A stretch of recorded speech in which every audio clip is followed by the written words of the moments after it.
भारत विभाजन विभीषिका मौन पद यात्रा।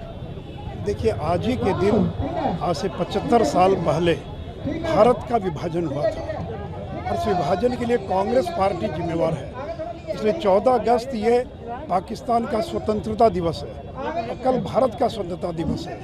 तो हमारे देश के उस समय के नेताओं ने जल्दबाजी में किसी तरह से हमको कुछ मिल जाए, भारत के विभाजन को स्वीकार कर लिया और उस विभाजन का परिणाम ये हुआ कि 5 लाख से ज़्यादा लोग मारे गए, लाखों महिलाओं बहनों के साथ बलात्कार हुआ, 2 करोड़ से ज़्यादा लोग विस्थापित हुए, या तो भारत से उधर गए या उधर से इधर आए।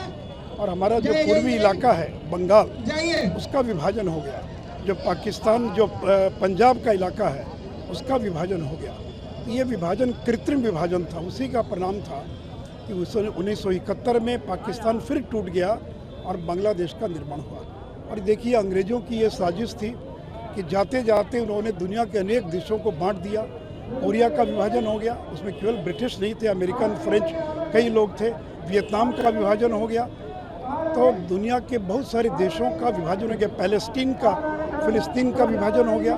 तो ये जो कॉलोनियल पावर्स थे, चाहे वो फ्रेंच हो, जर्मन हो, अमेरिका हो, जापान हो, ब्रिटिश हो, इन लोगों ने आज़ादी देने के साथ साथ बंटवारे का बीज बो दिया। और देखिए, इसका तो बीजारोपण प्रथम 1906 में तब हुआ जब मुस्लिम लीग की स्थापना हुई और 1909 के अंदर मुस्लिम लीग की मांग को तत्कालीन सरकार ने स्वीकार कर लिया कि मुसलमानों के पृथक निर्वाचन का अधिकार होगा, यानी हिंदू हिंदू को वोट करेगा, मुसलमान मुसलमान को वोट करेगा। तो इस देश के विभाजन का बीजारोपण 1909 में तब हो गया जब पृथक निर्वाचन के अधिकार को स्वीकार कर लिया गया। सभी तो कार्यकर्ता ये 75 साल के बाद आज ये स्थिति पैदा हुई है। तो उनकी स्मृति में ये कार्यक्रम आयोजित किया जा रहा है ताकि नई पीढ़ी उसको भूल नहीं जाए, लोगों को स्मरण रहे कि 75 साल पहले से देश का बंटवारा हुआ था। हम इस देश को फिर से टूटने नहीं देंगे।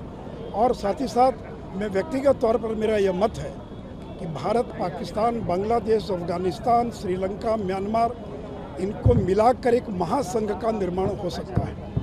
जिस तरह से यूरोपियन यूनियन के अंदर 27 देशों को मिलाकर महासंघ बना यूरोपियन यूनियन, उसी तरह से ये सारे देश मिलकर एक महासंघ का निर्माण कर सकते हैं।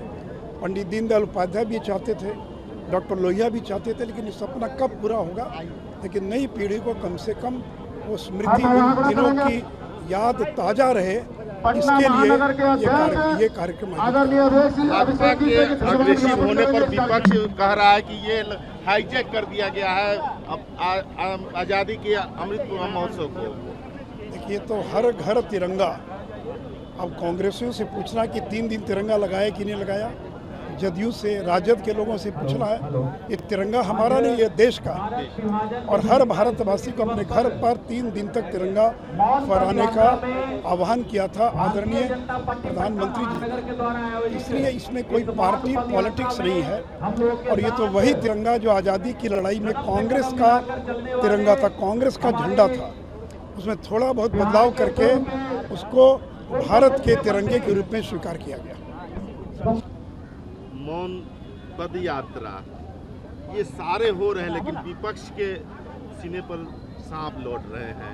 भाजपा ने सारे अमृत महोत्सव, तिरंगा यात्रा, घर घर तिरंगा को हाईजैक कर लिया है। उन लोगों को कह रहा है कि जिन लोगों ने कभी झंडा नहीं फहराया था वो अब झंडा के प्रति इतना देश प्रेम दिखा रहे हैं। नहीं, देखिए, भारत के यशस्वी प्रधानमंत्री श्री नरेंद्र मोदी जी ने आज़ादी के 75 वर्ष के अवसर पर अमृत महोत्सव का आयोजन लगातार विगत वर्ष से चल रहा है। और इस दौरान हम सबों ने भारत माता के गौरव को और भारत माता को आज स्वतंत्र भारत बनाने के लिए जिन बलिदानियों ने अपनी भूमिका अदा की है, उनको हम सब याद भी कर रहे हैं। और आज 14 अगस्त को जो विभाजन की विभीषिका है, जो आज भी कहीं न कहीं भारत के आम लोगों के लिए वो एक नासूर सा है।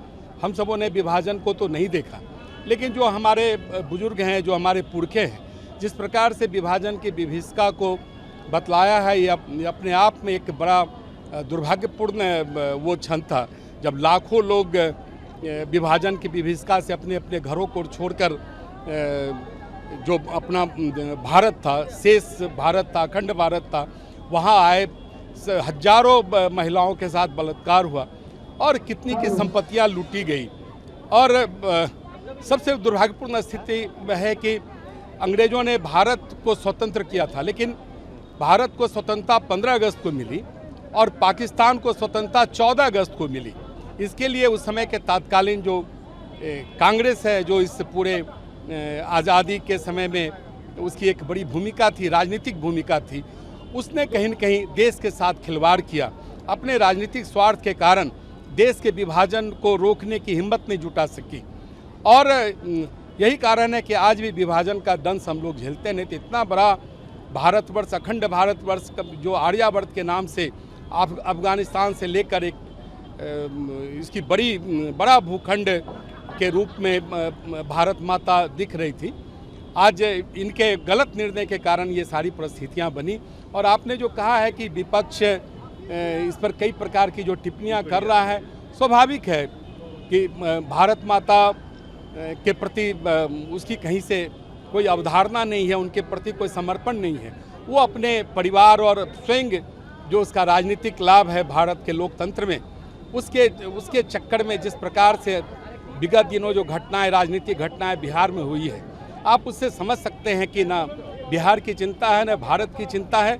लेकिन यशस्वी प्रधानमंत्री जी के नेतृत्व में हम सबों ने जिस प्रकार से एक एक भारतवासी के घर पर तिरंगा लहराने का आह्वान किया, जो कल से दिखने भी लगे हैं, यह इस बात का प्रतीक है हमारे लिए देश सर्वोच्च है, उसके बाद राजनीति हमारे लिए है। हमारे लिए भारत माता सर्वप्रथम है, सर्वोपरि है और भारत माता की आराधना में भारतीय जनता पार्टी प्रारंभिक काल से सर्वस्व निछावर की है और आने वाले दिनों में भी पूरे भारत माता कैसे यशस्वी हों, जैसे श्री मोदी जी ने करके दिखाया है कि भारत के गौरव को पूरे वैश्विक स्तर पर एक पहचान दी है।